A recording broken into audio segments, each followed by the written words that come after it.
Ibn Taymiyyah, donc, rahimahullah, qui dit: l'infaillibilité confirmée pour les prophètes est celle permettant d'atteindre les objectifs de la prophétie et du message. Qu'est-ce qu'on entend par infaillibilité? Ce qui permettra d'atteindre les objectifs de la prophétie. Aucune erreur ne s'installe là-dedans selon le commun accord des musulmans.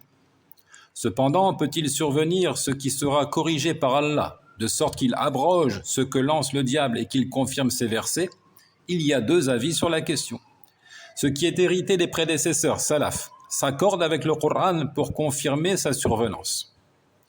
Et ceux des oulémas venus tardivement qui l'interdisent s'en prirent à l'ajout dans la sourate l'étoile par sa parole, ces déesses sublimes, ou encore ces échassiers blancs élevés, leur intercession est certes à espérer, et ils soutinrent que cela n'est pas confirmé. Donc ici, Ibn Taymiyyah, il accorde aux anciens de la communauté l'avis que cela peut advenir, que le diable peut faire des suggestions, mais qu'elles sont ensuite abrogées. Et il accorde l'avis que cela ne s'est pas produit aux oulémas venus plus tardivement. Donc il attribue cet avis à des gens venus plus tardivement. Ceux qui savent que c'est bel et bien confirmé ont dit: le diable a lancé cela à leur oreille, c'est-à-dire à l'oreille des polythéistes, et le messager ne l'a pas prononcé. Ça, c'est envisageable aussi. Ce n'est pas le prophète alayhi salam qui l'a dit. Ça a été entendu par les polythéistes. Le diable a chuchoté à leur oreille. Toutefois, une question se pose toujours malgré cette estimation, et ils dirent de sa parole: qui, en récitant leurs versets révélés, n'est eu sa récitation perturbée par Satan, qu'il s'agit de ce que l'homme se dit intérieurement. Si on avance que, attention, le prophète sallallahu alayhi wa sallam ne l'a pas dit, c'est plutôt les polythéistes qui l'ont entendu, un problème demeure, parce que dans l'autre verset, il dit de messager ou de prophète qui n'ait eu sa récitation perturbée par Satan. Qu'est-ce que ça veut dire alors? Il dit, il faut comprendre par là qu'il est agressé par le diable qui chuchote à son oreille. Donc il se dit des choses intérieurement, il se dit des choses en lui-même, mais il ne les prononce pas. Puis il ajoute: quant à ceux qui ont admis l'avis transmis des prédécesseurs, ils dirent: la transmission de cela est confirmée, elle ne peut être décrédibilisée. Le Coran l'indique aussi clairement par sa parole, versets 52 à 54 de la sourate 22, nous n'avons envoyé avant toi aucun messager ni aucun prophète qui, en récitant leurs versets révélés, n'ait eu sa récitation perturbée par Satan, mais Allah abolit les suggestions de Satan et Allah confirme ses versets. Allah est omniscient et sage. Allah permet ce que sème Satan pour tenter ceux qui ont le cœur malade et dur. Et les injustes, certes, sont allés loin dans la scission, mais également pour que ceux qui ont reçu la science sachent qu'il s'agit de la vérité émanant de ton Seigneur, et qu'ils y croient alors, et que leur cœur se soumette avec componction. Allah guidera certes ceux qui auront cru vers une voie droite. Donc ici, il a cité les versets en allant plus loin parce qu'il donne des précisions. Ces versets sont intéressants. Il y a une sagesse, on comprend qu'il y a une sagesse à travers cela. Allah a permis que le diable chuchote et perturbe la récitation du prophète dans un but bien sage. Comme il dit, Allah est omniscient et sage, pour tenter ceux qui ont le cœur malade et dur. Mais aussi, il dit, mais également pour que ceux qui ont reçu la science sachent qu'il s'agit de la vérité émanant de ton Seigneur et qu'ils y croient alors, que leur cœur se soumette avec componction.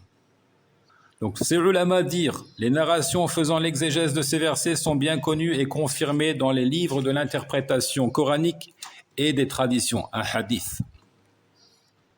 Et le Coran y est conforme. En réalité, on voit qu'il y a une harmonie entre ce qui a été rappelé des narrations dans les livres de l'exégèse, dans les récits, et aussi les versets coraniques.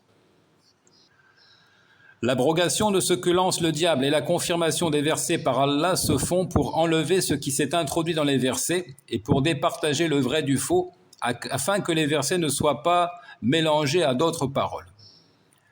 Allah a fait des suggestions diaboliques une tentation pour ceux dont les cœurs sont malades et endurcis.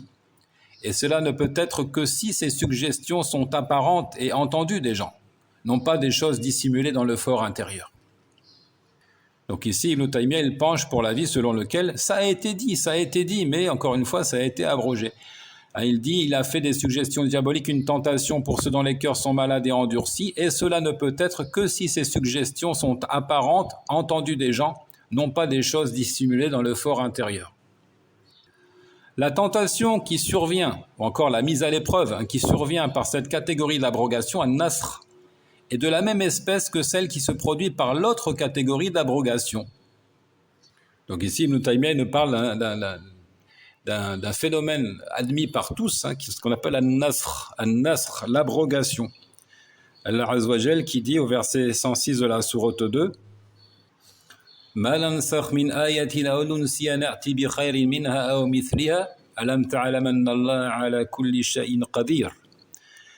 Nous n'abrogeons un verset ou le faisons oublier que pour en apporter un autre meilleur ou semblable. Donc le nasr ici, le fait qu'Allah révèle une sentence et qu'ensuite il l'abroge par la révélation d'un nouveau verset, c'est quelque chose qui est confirmé par le Coran. Et c'est reconnu par tous les musulmans qui l'enseignent dans ce qu'on appelle usul al-fiqh, les fondements de la jurisprudence. D'ailleurs, on a consacré à ce phénomène des livres entiers sous le titrage de An-Nasikh wal-Mansoukh, l'abrogé et l'abrogeant. L'abrogé et l'abrogeant qui est une part importante de la science, de la connaissance islamique. Donc Ibn Taymiyyah dit, cette présente catégorie indique même la véridicité du messager d'une manière plus prononcée, ainsi que son éloignement complet de la passion.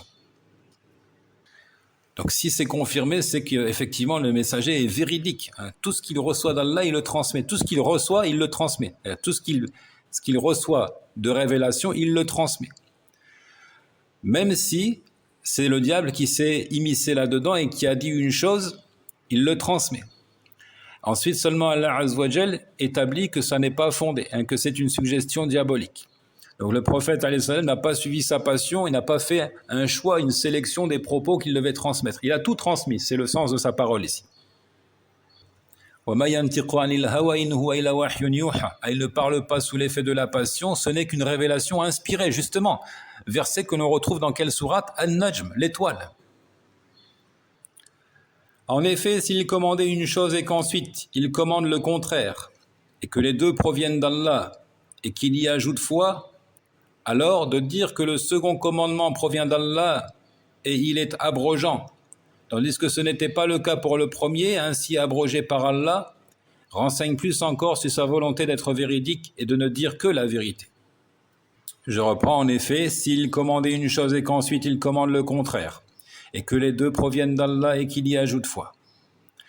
Alors, dire que le second commandement provient d'Allah et qu'il est abrogeant, tandis que ce n'était pas le cas pour le premier, ainsi abrogé par Allah, cela renseigne plus encore sur sa volonté d'être véridique et de ne dire que la vérité.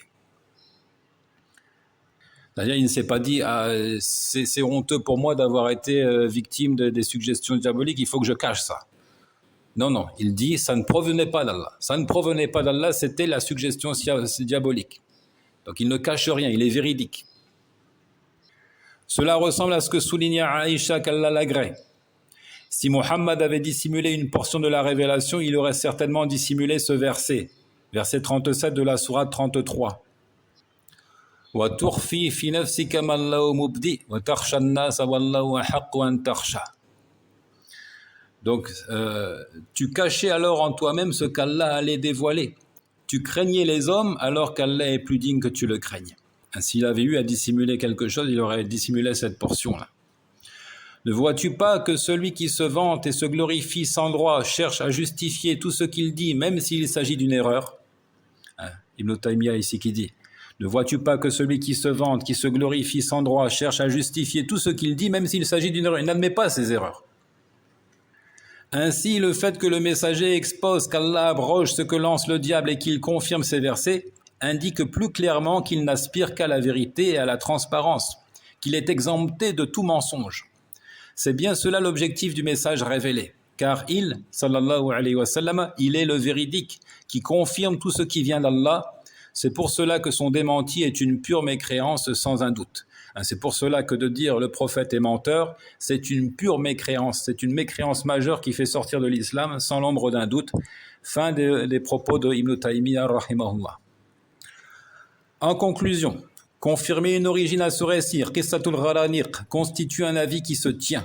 et qui est plus en accord avec la vérification scientifique tenant compte des règles d'analyse des chaînes de transmission, mais aussi de son rapport unanime par les auteurs de la biographie du prophète ou encore des exégètes.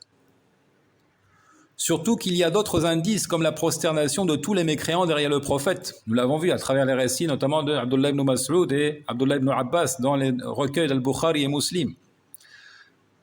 Les mécréants se sont effectivement prosternés derrière le prophète lorsqu'il récita la sourate L'Étoile et la mention aussi du retour des exilés d'Abyssinie par les historiens. Pourquoi est-ce qu'ils sont revenus?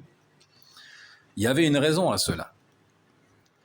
Quoi qu'il en soit, l'intention de l'auteur par la mention de ce récit est de mettre en exergue l'avidité du messager à renier l'idolâtrie et à diffuser un message limpide au sujet du pur monothéisme. Pas comme l'attitude des prédicateurs contemporains au calcul politique qui, constatant la satisfaction des mécréants, préfèrent taire la vérité dans l'espoir de les guider par la suite. On verra plus tard. Pour l'instant, ils sont avec nous.